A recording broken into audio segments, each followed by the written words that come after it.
Le contrat à exécution instantanée est celui où la nature des choses ne s'oppose pas à ce que les obligations des parties s'exécutent en une seule et même fois. Le contrat de vente est un contrat à exécution instantanée.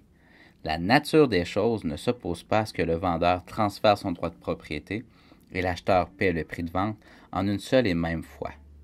L'expression nature des choses est très importante ici.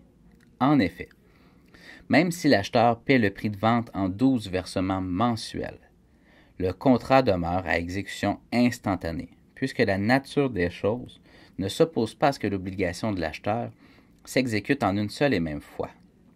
Dans ce cas, le terme prévu dans le contrat n'a aucune influence sur la qualification du contrat. Celui-ci demeure à exécution instantanée. De son côté, le contrat à exécution successive est celui où la nature des choses exige que les obligations s'exécutent en plusieurs fois ou d'une façon continue. Plusieurs exemples peuvent être donnés ici. Le mariage, le contrat de franchise, le contrat d'assurance, le contrat de société ou le contrat d'association. Le contrat de louage est également à exécution successive. À noter que si le locataire paie la totalité du loyer en un seul versement, par hypothèse lors de la formation du contrat, le contrat demeure à exécution successive, puisque seul l'écoulement du temps permet au locataire de procurer la jouissance paisible du bien au locataire. L'intérêt de la distinction ne réside pas dans la formation du contrat, mais davantage dans son exécution. Tout d'abord, l'article 1597 du Code civil prévoit un cas de demeure de plein droit particulier quant au contrat à exécution successive.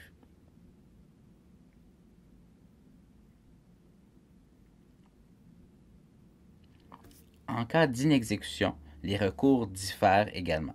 En effet, la résolution est exclusive au contrat à exécution instantanée, alors que la résiliation est exclusive au contrat à exécution successive.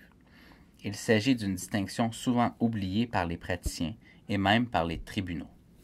Pourtant, cette distinction est extrêmement importante puisque les conséquences de la résolution et de la résiliation sont très différentes.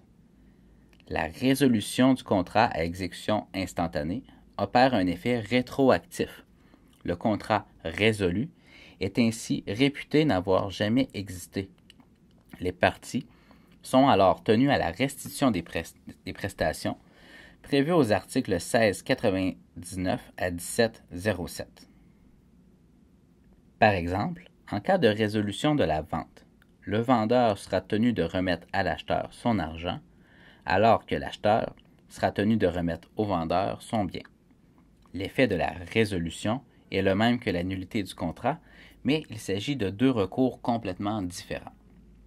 Pour sa part, la résiliation du contrat à exécution successive n'opère pas d'effet rétroactif. Le contrat résilié cesse d'exister pour l'avenir seulement. C'est l'équivalent du divorce.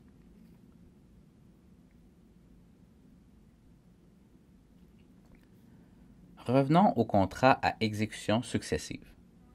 À l'intérieur de cette classification, il est possible d'opérer une distinction entre contrat à durée déterminée et contrat à durée indéterminée.